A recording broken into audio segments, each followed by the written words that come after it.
Hallo vriende, hoewel ek met 'n reeks begin het oor mense wat die samelewing beïnvloed het, het ek besluit om my program vandag self te onderbreek. Per slot van rekening, as senior burger bewandel ek die aarde al vir genoeg dekades om af te wyk van roetine. Ons het mos al ons plek op die aardbol reserveer as ons dit verby 6 dekades gemaak het. Vir die jongeres wat hier kyk, kan hierdie dalk 'n openbaring wees dat jou gees jonk bly. Het sy dit gevestig huisves word in 'n 60+ liggaam al dan nie. My besluit om nie vandag oor die Beatles se geestelike beïnvloeding te praat nie, was teweeggebring toe ek die Julie-Augustus uitgawe van 'n bekende tydskrif sien. In een van die hoofopskrifte word die befaamde skryfster Marita van 'n Vyver aangehaal. Dalk dans ek weer op 'n tafel. Ek het nie die tydskrif gekoop of die artikel gelees nie, maar ek het gedink, dalk moet ek my vergeelde bucketlist, oftewel wenslys, tussen al my sentimentele versamelstukke gaan uithaal. Marita van 'n Vyver is dan al 67 jaar oud en sy oorweeg dit steeds om op 'n tafel te dans. My gedagtes was onwillekeurig teruggevoer na my droomverlore tienerjare, toe ek na die lirieke van Magna Carta se Two Old Friends geluister het. Who says the money won't go round? Once it was love, and we'll live on a shoestring, but they don't give no mortgage on a castle in the air. Ek het hartlik saamgesing, maar nooit die volle impak van die lirieke besef nie. So as ek die horlosie kon terugdraai, na die tyd voordat ek my wenslys so ver weggepak het, dat ek 'n soektog op loop sal moet sit om dit op te spoor, hoe sou dit gelees het? God bepaal ons lewensloop, maar hy neem nie ons besluite namens ons nie. Ons Godgegewe wil is 'n groot geskenk, maar gaan ook gepaard met 'n groot verantwoordelikheid. Want gister se opgevrommelde wenslyste word vandag se realiteite. Dalk is dit tyd om jou vergeelde wenslys deur 'n nuwe lens te herëvalueer. Kom ek wys vir jou op watter verbeeldingsvlugte my wenslys my geneem het. Stuurvegte op die Azoriese eilande van Portugal en spesifiek die Terceira eiland. Hoekom daar? Want ek is 'n diereliefhebber en sedert die 16de eeu was die bulle tradisioneel nooit daar gedood nie.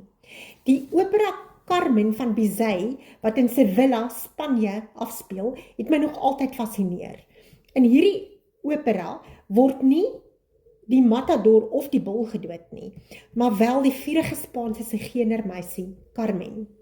Sy het op 'n stuurvegter verlief geraak en in die proses die liefde van Don José, wie alles vir haar opgeoffer het, verwerp. Die voorwerp van haar liefde kom nie tot 'n tragiese einde toe 'n verwoede bul hom deurboor nie. Nee, die liefdesdriehoek kom tot 'n tragiese einde as 'n jaloerse Don José die wispelturige Carmen vermoor. Ek verkies om na stuurgevegte te kyk waar nie die matador of die bul hul lewens op 'n bloeddorstige wyse verloor nie, en Carmen, stralend van geluk, op die omhelsing van haar matador wag. Nadat Don José natuurlik met vergifnis in 'n perfekte wêreld aanbeweeg het. As ek my uiteindelik in Spanje bevind, moet dit wel in Sevilla, Andalusië wees, in 'n grot waar flamboyante sigeuners flamenco dans vertonings uitvoer.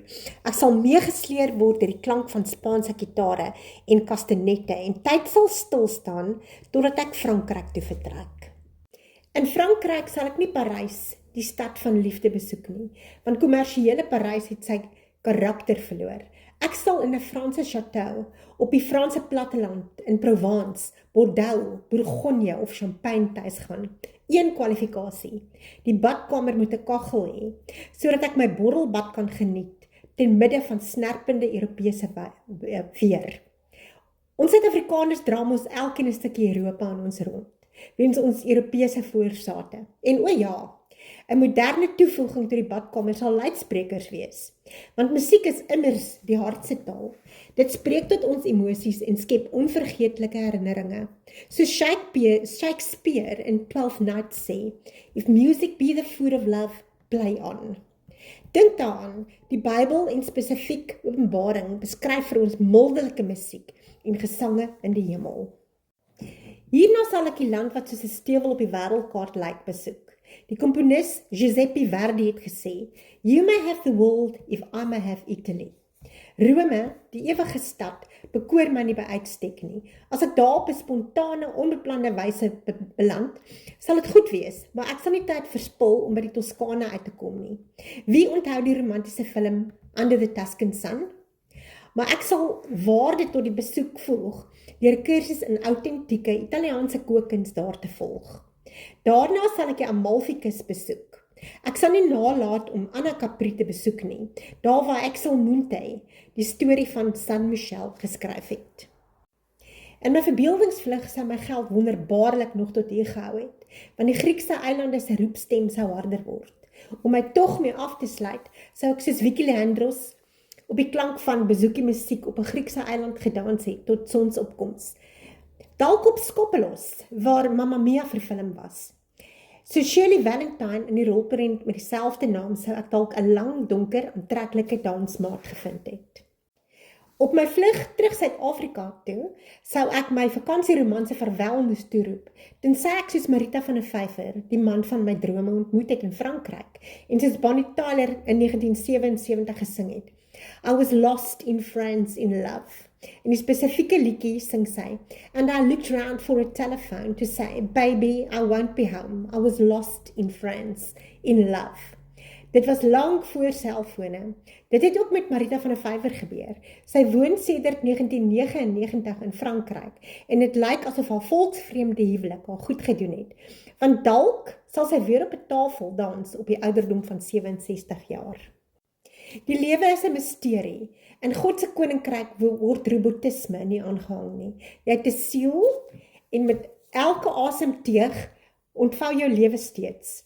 Jou keuses bepaal of jy binne God se raadsplan vir jou lewe bly. Waar is jou vergeelde wenslys? Wil jy dalk nog eenmal op 'n tafel dans, hetsy in Suid-Afrika of Europa? Ek wil nie 'n digitale paspoort hê nie. So op 'n tafel in Europa sal ek nie desondanks artritispyne dans nie. Dit sal maar op eie bodem moet wees met 'n vergeelde wenslys ergens weggebere. Hou in gedagte dat ons almal pelgrims na die beloofde land is.